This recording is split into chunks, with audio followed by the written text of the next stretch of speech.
ದಯವಿಟ್ಟು ಶಾಸಕರ ಅನುದಾನದಲ್ಲಿ ಸರ್ಕಾರದ ವತಿಯಿಂದ ಕೊಡಿಸಿ, ನಿಮ್ಮ ಮನೆಯಿಂದ ₹1 ಕೊಡಬೇಡಿ. ಆನೇಕಲ್ಲಲ್ಲಿ ಬಿಜೆಪಿ ಸರ್ಕಾರ ಎಷ್ಟು ವರ್ಷದಿಂದ ಆಡಳಿತ ಮಾಡಿದ್ರು, ಎಷ್ಟು ವರ್ಷ MLA ಇದ್ರು. ಆಮೇಲೆ ಶ್ರೀನಿವಾಸ ಏನಕ್ಕೋಸ್ಕರ ಈ ಥರ ಅಭಿವೃದ್ಧಿ ವಿಚಾರ ಮತ್ತೆ ಹೊಟ್ಟೆ ಬಟ್ಟೆ ಕಟ್ಟಿ ಅವ್ರ ಜಮೀನು ಇಟ್ಕೊಂಡಿರೋದನ್ನ ಕಿತ್ತು ಯಾರು ರೈತ ಬಾಂಧವರಿಗೆ ನೀವು ಮಾಡಿರೋಂಥ ಮೋಸ. MLA ಅವ್ರ ಜೊತೆಲಿರೋರು ಅವ್ರು ಸೇರಿಲ್ಲ, ಇವ್ರು ಯಾಕಪ್ಪ ಅಭಿವೃದ್ಧಿ ಆಗಿಲ್ಲ ಅಂತ ಕೇಳ್ತೀಯಾ? ಯಾಕೆ ನಿನ್ನ ಮಧ್ಯೆ ಅದು ಬಂದಿತ್ತಲ್ಲ ವಿಚಾರ, ಅವಾಗ ಜನ ಯಾರು ತೀರ್ಮಾನ ಮಾಡಿದ್ರು ಅಭಿವೃದ್ಧಿ ಆಗಿಲ್ಲ ಅನ್ನೋದು? ಏನಾದರೂ ಅವ್ರು ನಿಮ್ಗೆ ಏನಾದರೂ ಮನವರಿಕೆ ಆಗೋ ರೀತಿ ಹೇಳಿದಾರ? ಎಲ್ಲ ಗೊಂದಲದಲ್ಲಿ ಹೇಳ್ತಾ ಇದಾರೆ ಅವ್ರು. ಏನು ಇದು ಕೇಳಿದ್ರೆ ಅದು ಹೇಳ್ತಾರೆ, ಅದು ಕೇಳಿದ್ರೆ ಇದು ಹೇಳ್ತಾರೆ. ಅವ್ರು ನಂಬರ್ 1 ತಗೊಂಡ್ಲಿ. ಆನೇಕಲ್ಲಲ್ಲಿ ಬಿಜೆಪಿ ಸರ್ಕಾರ ಎಷ್ಟು ವರ್ಷದಿಂದ ಆಡಳಿತ ಮಾಡಿದ್ರು, ಎಷ್ಟು ವರ್ಷ MLA ಇದ್ರು, ಅಲ್ಲಿಂದ ಇಲ್ಲಿವರೆಗೂ ಯಾವತ್ತಾದರೂ ಅಭಿವೃದ್ಧಿ ಅನ್ನೋದು ಅವ್ರು ಮಾಡಿದಾರ ಅಥವಾ ಗೊತ್ತಿತ್ತ? ಅವ್ರಿಗೆ ಗೊತ್ತಿರಲಿಲ್ಲ. ಕೇಶವಮೂರ್ತಿ ಕಾಲದಿಂದ ಅಭಿವೃದ್ಧಿ ಅಂತ ಏನಾದರೂ ಮಾಡಿದ್ರೆ ಅದು ಕಾಂಗ್ರೆಸ್ ಸರ್ಕಾರ ಮಾಡಿದೆ. ಹೌದು, ಕೇಶವಮೂರ್ತಿ ಅವರು ಅಭಿವೃದ್ಧಿ ಮಾಡಿದ್ದಾರೆ. ಆಮೇಲೆ ಮೂಲಭೂತ ಸಮಸ್ಯೆಗಳು ಏನಿತ್ತು ಅದಕ್ಕೆಲ್ಲ ಸ್ಪಂದಿಸಿರೋದು ಯಾರಾದರೂ ಇದ್ರೆ ಅದು ಕಾಂಗ್ರೆಸ್ ಸರ್ಕಾರ. ಕಾಂಗ್ರೆಸ್ ಸರ್ಕಾರ ಆವತ್ತಿಂದ ಇವತ್ತರೆಗೂ ಅಭಿವೃದ್ಧಿ ಮಾಡ್ಕೊಂಡು ಬಂದಿದೆ. ಆಮೇಲೆ ನಾರಾಯಣಸ್ವಾಮಿ ಅವರಿದ್ದರು ಸುಮಾರು ವರ್ಷಗಳು, ಅವ್ರು 3 ಟರ್ಮ್. ಆಮೇಲೆ ಏನು ಅಭಿವೃದ್ಧಿ ಮಾಡಿದ್ರು ಗೊತ್ತಿಲ್ವ ಅದು? ಆಮೇಲೆ ಶ್ರೀನಿವಾಸ ಏನಕ್ಕೋಸ್ಕರ ಈ ಥರ ಅಭಿವೃದ್ಧಿ ವಿಚಾರ ಮತ್ತೆ MLA ಅವ್ರ ಜೊತೆಲಿರೋರು ಅವ್ರು ಸೇರಿಲ್ಲ, ಇವ್ರು ಸೇರಿಲ್ಲ, ಅವ್ರು ಮಾತಾಡ್ತಾರೆ ಅಂತೆಲ್ಲ ಮಾತಾಡ್ತಾರಲ್ಲ ಅವರು. ಫಸ್ಟ್ ಅವ್ರು ಸೇರಿದಾರ ಅಂತ ಒಂದ್ಸರಿ ನೋಡ್ಕೊಳ್ಳಿ. ಜನ ಹೇಳಿದಾರಲ್ಲ ಯಾರು ಸರಿ ಯಾರು ಸರಿಯಿಲ್ಲ ಅಂತೇಳಿ. ಮೊನ್ನೆ ಎಲೆಕ್ಷನ್ ನಡೆದಿದ್ದು ಅದೇನೆ. ಎಲೆಕ್ಷನ್ ನಡೆದಿದ್ದು ಏನಾದರೂ ವಿಚಾರವಿದ್ದರೆ ಶಿವಣ್ಣ ವರ್ಸಸ್ ಏನು ಶ್ರೀನಿವಾಸ ಎಲೆಕ್ಷನ್ ನಡೆದು ಶ್ರೀನಿವಾಸ ಒಳ್ಳೆಯವರ ಶಿವಣ್ಣ ಒಳ್ಳೆಯವರು ಅನ್ನೋ ವಿಚಾರನೇ ಬಹಿರಂಗ ಆಗಿದ್ದು ಎಲ್ರಿಗೂ ಗೊತ್ತಿದೆ ನಿಮಗೆ. ನೀವೆಲ್ಲ ಅದನ್ನು ಅವ್ರು ಕ್ವಶನ್ ಕೇಳಿದಾಗ ನೀವೇ ಆನ್ಸರ್ ಮಾಡ್ಬೋದು. ಯಾಕಪ್ಪ ಅಭಿವೃದ್ಧಿ ಆಗಿಲ್ಲ ಅಂತ ಕೇಳ್ತೀಯಾ? ಯಾಕೆ ನಿನ್ನ ಮಧ್ಯೆ ಅದು ಬಂದಿತ್ತಲ್ಲ ವಿಚಾರ, ಅವಾಗ ಜನ ಯಾರು ತೀರ್ಮಾನ ಮಾಡಿದ್ರು? ಎಷ್ಟು ಟೋಟಲ್ ಸಾಹೇಬ್ರು ಗೆದ್ದಿದ್ದಾರೆ. ಆಮೇಲೆ ಅವ್ರು ಮಾತಾಡೋ ಮಾತು ಯಾವ ಥರ ಇರ್ತದೆ ಅಂದರೆ, ಏನಾದರೂ ಒಂದು ಕ್ಲಾರಿಟಿ ಇರೋ ಥರ ಅವ್ರು ಇಲ್ಲವರೆಗೂ ಒಂದು ಸ್ಟೇಟ್ಮೆಂಟ್ ಮಾಡಿದಾರಾ?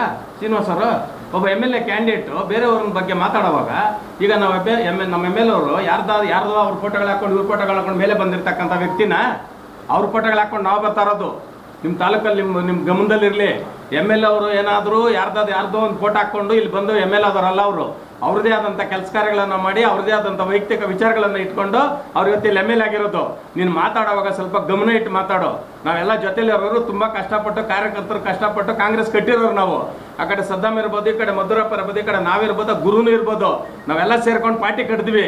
ನಾವು ಪಾರ್ಟಿ ಕಟ್ಟಾಗ ನೀನು ಎಲ್ಲಿದ್ದೆ? ಯಾವ BJPಯಲ್ಲಿದ್ದೆ, ಕಾಂಗ್ರೆಸ್ಸಲ್ಲಿದ್ದೆ, ಅರ್ಧದಲ್ಲಿದ್ದೆ, ಎಲ್ಲಿದ್ದೆ ನೀನು ಮಾತಾಡುವಾಗ? ಯಾರ ಬಗ್ಗೆ ಮಾತಾಡ್ತಾ ಇದ್ದೀರಿ? ಯಾರು ಫೋಟೋಗಳು ಹಾಕ್ಕೊಂಡಿದ್ದಾರೆ? ಏನು ತಿಕ್ಲಿಡ್ಕೊಂಡಿದ್ದೆ ಫೋಟೋಗಳು ಹಾಕೊಳಕ್ಕೆ? ನಮಗೆ ನಾವು ಕಷ್ಟಪಟ್ಟಿದ್ದೀವಿ, ದುಡ್ದಿದ್ದೀವಿ. MLA ಮಾಡಿದ್ವಿ, 3 ಸಲ MLA ಮಾಡಿದ್ರಿ. ಆದರೆ ಯಾರಂದ್ರೆ ಅವ್ರನ್ನ MLA ಮಾಡಿಲ್ಲ ನಾವು. ಸಮಾಜ ಮತ್ತು ಎಲ್ಲ ಸಮುದಾಯಗಳು ಒಪ್ಕೊಂಡಿದ್ದಾರೆ ಅವ್ರನ್ನ. ಯಾವುದಾದ್ರು ಒಂದು ಸಮುದಾಯ ವಿರೋಧ ಮಾಡಿದ್ಯಾ? ಇಲ್ಲ. ನಿಮ್ಮಲ್ಲಿ ಗೊಂದಲ ಮಾಡ್ಕೊಂಡು ನೀನು ನಿಮ್ಮ ಪಾರ್ಟಿನಲ್ಲಿರೋ ಗೊಂದಲ ತಗೊಂಬಂದು MLA ಮೇಲೆ ಇಡ್ತಾ ಇದ್ದೀರೋ ನೀವು. ಯಾಕೆ? ಮಧುರಪ್ಪ ಏನೋ ಮಾಡಿದಾರ ಹೇಳಿ, ಇಲ್ಲ ಸುತ್ತಮ್ಮ ಏನೋ ಮಾಡಿದ್ರೆ ಹೇಳ್ರಿ, ಇಲ್ಲ ಶ್ರೀನಿವಾಸ ಏನೋ ಮಾಡಿದ್ರೆ ಹೇಳ್ರಿ, ಇಲ್ಲ ನಾವೇನಾದ್ರೂ ಮಾಡಿದ್ರೆ ಹೇಳಿ. ಯಾಕೆ ಹೇಳಕ್ ದುಮ್ಮಿಲ್ಲ ನಿಮಗೆ? ಒಬ್ಬರ ಹೆಸರು ಹೇಳಿ ಪಕ್ಕದಲ್ಲಿ ಯಾರೋ ಫೋಟೋಗಳು ಯಾರು ಕಾಣಿಸಲ್ಲ ನಿಮಗೆ, ಯಾರಿದ್ದಾರೆ ಅದರಲ್ಲಿ ಅಂತ. ಆ ಫೋಟೋದಲ್ಲಿ ಯಾರಿದ್ದಾರೆ ಅಂತ ನಿಮ್ಗೆ ಗೊತ್ತಲ್ವಾ? ಬಹಿರಂಗಾಗಿ ಮಾಡೋ ಏನೋ ಹೇಳ್ತಾರೆ, ಬರ್ತೀವಿ ನಾವು, ವಾಲಂಟಿಯರಾಗಿ ಬರ್ತೀವಿ. ಈಗ ನಮ್ಮ ಸದಾಮ್ ಅವ್ರು ಹೇಳ್ತಾರಲ್ಲ, ಬಹಿರಂಗಾಗಿ ಎಲ್ಲಿ ಬೇಕಾದ್ರೆ ಚರ್ಚೆ ಕರಪ್ಪ ಬರ್ತೀವಿ ಅಂತ. ಅದನ್ನ ಕರೆದಿದ್ದಾನಂತ ಚರ್ಚೆಗೆ? ದಮ್ಮಿದೆಯಾ ಆತನಿಗೆ? ಎಲ್ಲಿ ಕರಿತಾನ? ಕರೀಲಿ, ಬರ್ತೀವಿ ನಾವು. ಎಲ್ಲಿ ಅಭಿವೃದ್ಧಿ ವಿಚಾರದಲ್ಲಿ ಬರ್ತಾನ, ಭ್ರಷ್ಟಾಚಾರದಲ್ಲಿ ವಿಚಾರ ಬರ್ತಾನ, ಇಲ್ಲ ಫೋಟೋಗಳ ವಿಚಾರದಲ್ಲಿ ಬರ್ತಾನ, ಯಾವುದ್ರಲ್ಲಿ ಬರ್ತಾನೆ ಬರಲಿ ಅಂತ ನಾವು ರೆಡಿ ಇದ್ದೀವಿ. ಅದು ನಮ್ಮ MLA ಬರೋಲ್ಲ, ನಾವೇ ಬರೋದು. ಏನು ಕೂತಿದ್ದೀವಿ ಇಲ್ಲಿ, ನಾವೇ ಬರೋದು ನಿನ್ನ ಹತ್ರ ಇದು ಮಾಡೋದಕ್ಕೆ. ಬಟ್ ನೀನು ಸರಿಯಾಗಿ ಮಾತಾಡೋದು ಫಸ್ಟ್ ಕಲ್ತ್ಕೋ. ಆಮೇಲೆ ಯಾರ ಮೇಲೆ ಅಪರಾಧ ಮಾಡಬೇಕಾದ್ರೆ ಸರಿಯಾದ ದಾಖಲಾತ್ಲಿಗೆ ಇಟ್ಕೊಂಡು ಅಪರಾಧ ಮಾಡು. ಯಾರೋ ಹೆಂಗೆ ಹೇಳ್ತೀವಿ ಅಂದರೆ, ಪೊಲೀಸರು ದುಡ್ಡು ಇಸ್ಕೊಂಡ್ಬಿಟ್ರು, ದಿವಸ ಇಸ್ಕೊಂತಾರೆ, ಅಲ್ಲಿ ಹೋಗ್ತಾರೆ, ಇಲ್ಲಿ ಆ ಥರದ ಮಾಡೋದು. MLA ಬುದ್ಧಿ ಕಲಿಸಿದಾರಲ್ಲ ಜನ, ಬುದ್ಧಿ ಕಲ್ತ್ಕೊ ಫಸ್ಟ್ ಸರಿಯಾಗಿ. ಇನ್ನು ಎಷ್ಟು ಟರ್ಮ್ ಕೊಡ್ಬೇಕು ನಿಮ್ಗೆ ಟೈಮ್ ಹೇಳೋ. ನಮ್ಮ MLA ನಿಮ್ಗೆ ಏನು ಮಾಡೋಕ್ಕಾಗಲ್ಲ ನಿಮ್ಮ ಕೈಲಿ. ಯಾಕೆಂದ್ರೆ ಅವ್ರು ಎಲ್ಲ ಸಮುದಾಯದಲ್ಲಿ ವಿಶ್ವಾಸ ಗಳಿಸಿ ಸರಳ ಸಜ್ಜನಿಕೆಗೆ ಇನ್ನೊಂದು ಹೆಸರು ಇರೋದೇ ಅವ್ರದ್ದು. ಅವ್ರು ಯಾರ್ದಾನ ಅಪರಾಧ ಮಾಡಿದ್ರದ್ದೇ ಹೇಳಿ ಹೋಗ್ಲಿ. ಏನಾದರೂ ಇದ್ರೆ ಸುಮ್ಮನೆ ಅವ್ರ ಮೇಲೆ ಏನಾದರೂ ಒಂದು ಮಾಡ್ತೀರಿ. ಈ ಟೈಮಲ್ಲಿ ಬೇಕಂತ ಮಾಡ್ತಾ ಇರೋದು. ಮಿನಿಸ್ಟ್ರಿಗೆ ಕೇಳಕ್ಕೆ ಹೋಗಿದ್ದಾರೆ, ಮತ್ತೇನು ಮನೇಲಿ ಕೂತ್ಕೊಂಡು ಕೆಲಸ ಮಾಡೋಕ್ಕಾಗುತ್ತಾ? ಮಿನಿಸ್ಟ್ರಿಗೆ ಕೇಳಕ್ಕೆ ಹೋಗಿದ್ದಾರೆ, ಅರ್ಹತೆ ಐತೆ ಅವ್ರಿಗೆ ಮಿನಿಸ್ಟ್ರಿಗೆ ಕೊಡಬೇಕು. ಸರ್ಕಾರದಲ್ಲಿ ಕೂಡ ಚರ್ಚೆ ನಡೀತಾ ಇದೆ ಇವತ್ತು. ಏನು ಮಿನಿಸ್ಟ್ರಿ ಕೊಡಬೇಕು ಅಂತ ಅಭಿವೃದ್ಧಿ ಮಾಡಿದ್ದಾನೆ ಅಂತ. ನಿಮ್ದೇನಿದೆ? ನೀನು ಕೊಟ್ಬಿಡ್ತಾರೆ, ಹಂಗೆ ಮಾಡಿಬಿಡ್ತಾರೆ. ಅದೇನು ಪದಗಳು ನಿಮ್ಮದು? ಏನು ಭಾಷೆ ನಿಮ್ಮದು? ಅದು ಸರಿಯಾಗಿ ಭಾಷೆ ಮೇಲೆ ಇಟ್ಕೊಂಡು ಮಾತಾಡಿ. ಶ್ರೀನಿವಾಸ್ ಅವರೇ, ನಾವು ಕೂಡ ಇಲ್ಲಿ ಇದ್ದೀವಿ. ನಿಮ್ಮಲ್ಲಿ ಏನಾದರೂ ಇದ್ದರೆ ಬಹಿರಂಗವಾಗಿ ನೀವು ಚರ್ಚೆ ಕರೆದ್ರೆ ಬರ್ತೀವಿ. ಸವಾಲಿದೆ. ಪತ್ರಿಕಾ ಮಾಧ್ಯಮದವ್ರನ್ನ ಕ್ವಶನ್ ಇದು. ಶ್ರೀನಿವಾಸ್ಗೆ ಕಾಣಿಸಲ್ಲ. ಕಾರಣ ಏನಂದ್ರೆ ಅದು ಅಭಿವೃದ್ಧಿನೇ ಕಾಣ್ತಾ ಇಲ್ಲ. ಅಂಬೇಡ್ಕರ್ ಭವನಗಳು ಕಾಣ್ತಾ ಇಲ್ಲ. ಎಲ್ಲ ಸಮುದಾಯ ಎಲ್ಲ ಊರುಗಳಲ್ಲಿ ಅಂಬೇಡ್ಕರ್ ಭವನ ಆಗಿರೋದು ಕಾಣ್ತಾ ಇಲ್ಲ. ಹಂಗಿದ್ದಾಗ ಪತ್ರಿಕಾ ಮಾಧ್ಯಮದವ್ರಿಗೆ, ಮೀಡಿಯಾದವ್ರಿಗೆ ಕಾಣಿಸ್ತಾ ಇಲ್ವಾ? ಅವ್ರು ನೋಡಿಲ್ವಾ? ಎಲ್ಲಿನೂ ಗುಂಡಿಗಳು ಬಿದ್ದಿಲ್ಲ, ಗುಂಡಿಗಳು ಎಲ್ಲೂ ಮುಚ್ಚಿಲ್ವಾ? ನಾವು ಎಲ್ಲಿನೂ ಅಭಿವೃದ್ಧಿನೂ ಮಾಡಿಲ್ವಾ? ಆ ಥರ ಅವ್ರು ಹೇಳ್ತಾ ಇದ್ದಾರೆ. ಅದೆಲ್ಲ ಸುಳ್ಳು ಪದಗಳು. ಭ್ರಷ್ಟಾಚಾರ ಮಾಡೋದು ಕೂಡ ಅಂತ ಏನಾದ್ರು ಇದ್ರೆ ಎಲ್ಲಿ ಬೇಕಾದ್ರೂ ಬರ್ಬೋದು. ಸದಾಮರ್ ಹೇಳ್ದಂಗೆ, ನಮ್ಮ ಮಧುರಪ್ಪರ್ ಹೇಳ್ದಂಗೆ ಎಲ್ಲನ ಬರಲಿ, ಬಹಿರಂಗ ಬರ್ತೀವಿ ನಾವು. ಆದರೆ ವಿಚಾರ ಇಟ್ಕೊಂಡು ಬನ್ನಿ. ನೀವು ದಾಖಲೆ ಇಟ್ಕೊಂಡು ಬನ್ನಿ.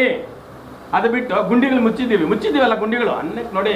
ಪಾಪ ಅಲ್ಲಿ ಯಾರೋ ಅಪಘಾತದಲ್ಲಿ ಸತ್ತ ಇರೋದು ನಮಗೂ ನಾವು ಮನುಷ್ಯಲ್ವಾ, ನಮ್ಗೆ ಗೊತ್ತಾಗಲ್ಲ. ಅಪರಾಧ ಯಾರೋ ಬಿದ್ದು ಸತ್ತೋದಾರೆ ಅಂದ್ರೆ ನಮಗೂ ನೋವಿದೆ. ಯಾವುದೋ ಒಂದು ಮಗು ಕಳ್ಕೊಂಡ್ರೆ ನಮಗೂ ನೋವಿದೆ. ಅದು ನಮ್ಮ ಎಮ್ ಎಲ್ ಎ ಕೂಡ ಸಂತಾಪ ಪಟ್ಟಿದ್ದಾರೆ. ಏನಪ್ಪ ಅಂತ ಅಲ್ಲಿ ಪದ್ಯವರು ಕೂಡ ಸಂತಾಪ ಪಟ್ಟಿದ್ದಾರೆ. ಎಲ್ಲರೂ ಕೂಡ ಟೌನಲ್ಲಿ ಯಾರೋ ಒಂದು ಅಪಘಾತ ಆದಾಗ ನಾವು ಸಂತಾಪ ವ್ಯಕ್ತಪಡಿಸಿದ್ದೀವಿ. ಹಂಗಂತೇಳಿ ಗುಂಡಿಯಿಂದನೇ ಬಿದ್ದೋದ್ರು ಅಂತ ಮಾತಾಡಿ ಹುಟ್ಟಿಸ್ತಿರಲ್ಲ ನೀವು BJP ಅವರು. ಸರಿನಾ ಅದು? ಯಾವ ಅಪಘಾತ ಆದರೂ ಗುಂಡಿಯಿಂದನೇ ಆಗಿರ್ತದ? ಏನೋ ಒಂದು ಕಾರಣ ಇರ್ತದೆ. ಅದನ್ನು MLA ಮೇಲೆ ಹಾಕ್ಬಿಟ್ಟು ದಯವಿಟ್ಟು ನೀವು ನಿಮ್ಮದು ಏನಾದ್ರು ವಿಚಾರ ಇದ್ದರೆ ನೀವು ಬಹಿರಂಗವಾಗಿ ಬನ್ನಿ, ಏನು ಬೇಕಾದರೂ ನೀವು ಮಾತಾಡಿ. ಮತ್ತೆ ನೆಕ್ಸ್ಟ್ ಏನು ಹೇಳಿ. ಸುಮಾರು ಹಕ್ಕುಪತ್ರಗಳನ್ನು ವಿತರಣೆ ಮಾಡಿರ್ತಕ್ಕಂಥ ಇತಿಹಾಸ ನಿಮ್ಮ ಕಣ್ಣು ಮುಂದೆ ಇದೆ, ನಮ್ಮ ಕಣ್ಣು ಮುಂದೆ ಅಲ್ಲ. BJP ಅವರೇ ಕೂಡ ಒಪ್ಕೊಂಡಿರ್ತಕ್ಕಂಥದ್ದು, BJP ಲೀಡರ್ಸ್ ಹೇಳಿರ್ತಕ್ಕಂಥದ್ದು. ಏನಪ್ಪ ನಮ್ಮ ಕಾಲದಲ್ಲಿ ಯಾವತ್ತೋ ಕೊಟ್ಟಲ್ಲಿ ಇಷ್ಟೊಂದು ಶಿವಣ್ಣವರು ಈ ರೀತಿಯಾದಂಥ ಹಕ್ಕುಪತ್ರಗಳು ಕೊಟ್ಟಿದ್ದಾರೆ, ಅಭಿವೃದ್ಧಿ ಮಾಡಿದ್ದಾರೆ ಅಂತೇಳಿ ಒಪ್ಕೊಂಡಿರೋದೆ. ಅವರೆಲ್ಲ ಒಪ್ಕೊಂಡು ಅವರಲ್ಲಿ ವಿರೋಧ ಮಾಡಿದ್ರು, ಮತ್ತೆ ಗೆದ್ದಿರೋದು ಅದೇ ಕಾರಣಕ್ಕೆ ಅಲ್ವಾ. ನಾರಾಯಣಸ್ವಾಮಿ ವರ್ಸಸ್ ಶ್ರೀನಿವಾಸ್ ಅಂತ ಹೇಳಿ BJPಯಲ್ಲಿ ಗೊಂದಲಾಗಿದೆ. ನಾನು ಟಿಕೆಟ್ ಎಲ್ಲಾದ್ರೂ ಕೈ ತಪ್ಪೋಗ್ಬಿಟ್ಟತ್ತು ಅಂತೇಳಿ ಆ ಒಂದು ವಿಷಯನ ಇಟ್ಕೊಂಡು ಶಿವಣ್ಣ ಮೇಲೆ ನೀವು ಅಪವಾದಗಳು ಮಾಡ್ತಾ ಇದ್ದೀರಿ. ದಯವಿಟ್ಟು ನಿಲ್ಲಿಸಿ, ನಿಮ್ಮ ಹೋರಾಟಗಳು ನೀವು ಮಾಡ್ಕೊಳ್ಳಿ. ನಿಮ್ಗೆ ಏನಾದರೂ ಇದ್ರೆ ಜನತೆ ವಿಶ್ವಾಸ, ಎಲ್ಲ ಸಮುದಾಯಗಳ ವಿಶ್ವಾಸ ಗಳಿಸಿ ನೀವೇನಾದರೂ ಮಾಡೋದಿದ್ರೆ ಮಾಡಿ, ನಮ್ದೇನು ಅಭ್ಯಂತರ ಇಲ್ಲ. ಆದರೆ ನಮ್ಮ ಶಿವಣ್ಣ ಮೇಲೆ ವಿಶ್ವಾಸ ಗೆಲ್ಲಿಸಿ ನೀವು ಮಾಡೋದು ಕನಸಿನ ಮಾತು. ದಯಮಾಡಿ ನೀವು ತಿದ್ಕೊಳ್ಳಿ. ನಿಮ್ಮ ಪದಗಳ ಭಾಷೆಗಳು ಮತ್ತು ಜೊತೆಲಿ ಹಾಕೊಂಡ್ತಕ್ಕಂಥ ಫೋಟೋಗಳ ಬಗ್ಗೆ ನೀವು ಇನ್ನೊಂದ್ಸಾರಿ ಚಕಾರ ಎತ್ತಿದ್ರೆ ಸರಿಯಾದ ರೀತಿಯಲ್ಲಿ ನಾವು ಉಗ್ರವಾದ ಹೋರಾಟವನ್ನು ನಿಮ್ಮ ಮುಂದೆ ಮಾಡಬೇಕಾಗ್ತದೆ. ನಾವು ನಿಮ್ಮ ಮನೆ ಮುಂದೆ ಧರಣಿ ಮಾಡಬೇಕಾಗ್ತದೆ. ಇದು ಮನಸ್ಸಲ್ಲಿ ಇಟ್ಕೊಳ್ಳಿ.